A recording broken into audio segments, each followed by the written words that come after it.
fights for Ultima! This is Space Marine 2, and I'm breaking down if this is worth a Tired Dad's limited gaming time. Because when you only get a little time to game, the real questions aren't just, is it fun? It's, will it actually feel fulfilling?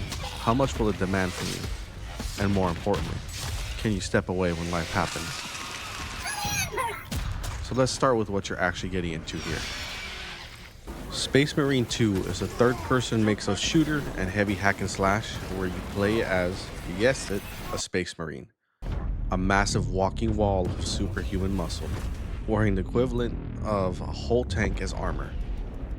Tearing through overwhelming hordes solo or with others, usually shouting, "For the Emperor! For the Omnicide! For the Emperor!" alongside other battle brothers. It's mission-based, mostly linear, and everything about it is designed around aggression, impact, and momentum. It's currently available on Xbox, PlayStation, and PC. It's also cross-platform, so you can squad up with even more battle brothers. But with a game that can get intense, our most important question is even more relevant, because you gotta know if you can even step away when life happens. If you're playing the campaign solo, you're good. You can pause whenever you want, and the checkpoint system is generous. So shutting down the game and coming back later can cost you very little. Just know, this changes if you're playing the campaign in online co-op. PvP is what you'd expect. No pause, and leaving early means losing rewards. PvE is more situational. Private room, with or without bots, you're fine and can pause freely. But online with other players, no pausing, and if you leave early, you essentially lose everything from that run, as you only get rewards for completing the mission. Likewise, if you disconnect during a run, there's no rejoin feature unless you are already in a pre-made private squad. So, if you're online, you're committing to finishing it. And that becomes a lot more important once you get a feel of the core gameplay for each mode. At its core, this is a combat-heavy game built around pushing forward through overwhelming odds. The campaign follows Dimitri and Titus, a veteran Space Marine now serving as a lieutenant, fighting as part of a small squad against a massive Tyranid invasion. Missions are linear, but well-paced and focused on pushing you from one fight to the next with very little downtime. PvE is where things open up more, with 3-player repeatable co-op mode. The core combat loop stays the same, but with a progression system and new nuances centered on leveling classes, upgrading weapons, developing a build, and refining how you approach fights over time. You can choose from operations, siege mode, and stratagems. PvP takes those same mechanics and mixes it with its own progression system in 6v6 matches between 4 different match types. Gameplay shifts into more tactical play focused on positioning, timing, player skill, and teamwork. So you have a bit of variety to choose from here, and each of these will ask you for varying amounts of time commitment. The campaign is the easiest to work around, about an average of 10 to 12 hours total to complete, and checkpoints let you break that up however you need. However, those who master the elements of combat can find the campaign reduced by several hours. Now, PvE is a commitment. Once you start a run in operations, you're usually in for about 30 to 45 minutes, depending on how efficient your team is. Stratagems is about the same, maybe slightly longer due to the modifiers on the same core missions. Siege mode is your endless horde mode, so the time here is potentially long and will depend on your team. So it's honestly hard for me to give you an exact time range, but I have gone as long as 3 hours in one run when I had the house to myself. The good news here is that every 5 waves, you can choose to leave with your rewards or stay for longer. This gives you an out that clearly communicates to your team what you're doing. So it's up to them if they stay or go at that point. So PvP sounds like it should be the easiest. Matches themselves are pretty short, usually around 10 to 15 minutes. But how that time actually feels is where things start to matter and whether your time is actually respected. When it comes to that, the first thing I look at is microtransactions. Because let's be real, microtransactions usually come with a certain reputation. Luckily here, it's all cosmetic, season passes and DLC, but nothing that gives you power or lets you skip the grind. And with the mixed to negative reception on that content, it doesn't really feel like something you're missing out on either. I never felt compelled to buy any of them, and still got my Marines looking how I wanted. The campaign is the most forgiving. It's short, flexible, and easy to step away from. But if you like pushing difficulty, there's nothing waiting for you. No rewards, no unlocks, not even an achievement. Minor damage. There's no Hayabusa armor for your efforts here. Just the challenge itself, which makes that extra time investment feel a bit hollow. And once you finished it, well, there's very little reason to go back. So, PvE is where the game feels the most rewarding for me. You're leveling your class, upgrading gear, unlocking cosmetics, and building towards a stronger version of your chosen Marine. The options for PvE content with operations, stratagems, and siege mode give you a bit of variety. And it's also easy to find players for random matches. But your progress isn't fully in your control. It depends on how you play and how your team performs. And if something goes wrong, if you disconnect or have to leave early, that's it. Again, you get no rewards and no progress for that run. And PvP is where things start to feel rough. Releasing frag grenade. Matches are short, but getting into them isn't. With the current state of PvP, queue times can vary from a lucky instant match to waiting 10 to 15 minutes, even with crossplay on. On top of that, progression is restrictive early on, locking you into only one single loadout per class. There are 4 modes available here, but in my experience, only one mode consistently had players, while I could not find any matches for the others.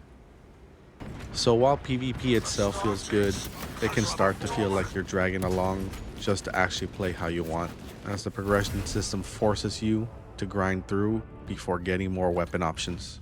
As a light warning, in PvE, you may experience being kicked for whatever reason if your 2 battle brothers decide to display heretical behavior.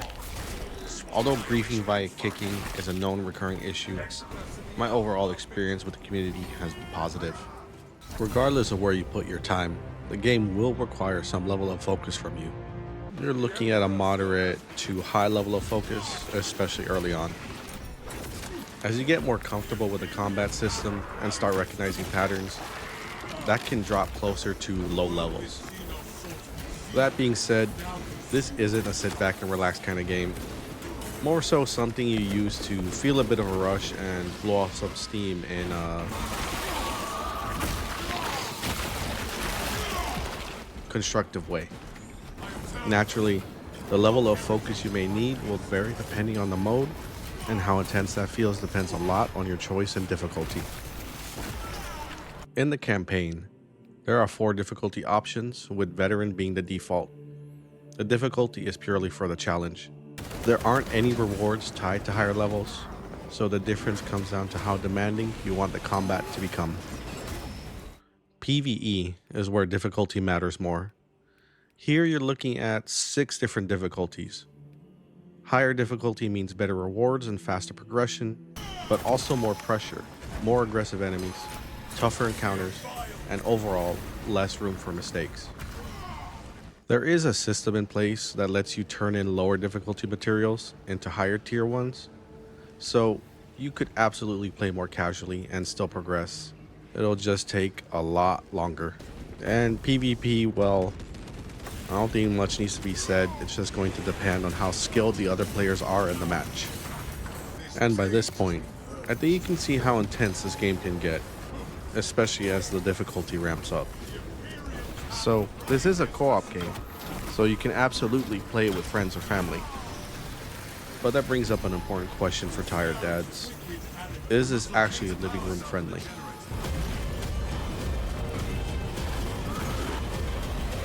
Only if you're okay with that. This game is extremely violent, with brutal executions and plenty of alien dismemberment. So whether it's living room friendly really just comes down to what you're comfortable having on screen. For me, this has been a wait until the kids are asleep kind of game. But I could easily see dads with older kids or teens having a blast sharing this one with them and running missions together. It is rated mature for those who care about ratings. Either way, this is definitely one of those play it at your discretion situations. So once you actually get the chance to sit down and play it, the next question becomes, how long is it going to keep coming back? The long-term value leans heavily to one specific mode. The campaign is short and doesn't offer much replay value, so once it's done, that's pretty much it. PvE carries the long-term experience, leveling classes, upgrading gear, and pushing higher difficulty. Stratagems add variation, but you're still running the same missions with different modifiers. So it really comes down to whether you enjoy that loop, building power over time, even if the content itself doesn't change much. PvP could have added to that, but with queue times, progression friction, and inactive modes, it ends up hurting long-term appeal more than helping it for me. So when you put all of that together, is Space Marine 2 worth it for a Tired Dad's limited gaming time? Yeah, it can be. The campaign is short with solid pacing and enough intrigue to keep you going.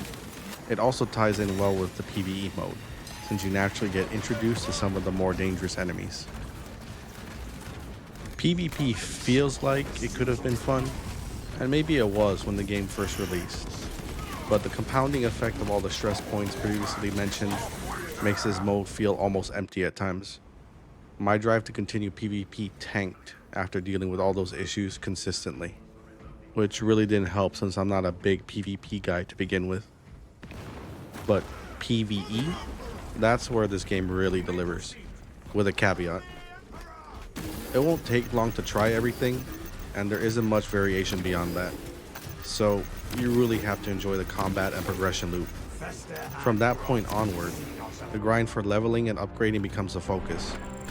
You're essentially consuming the same linear meals with different seasonings and spices, difficulty, and modifiers. But combat is where this game pulls you in. It's engaging, visceral, and does a great job at making you feel like a badass, with the music elevating that experience.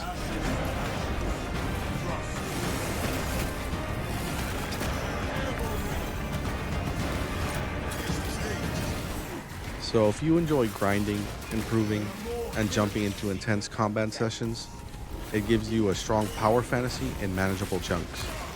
The experience felt even better once I had real battle brothers in arms to run missions with in pre-made parties.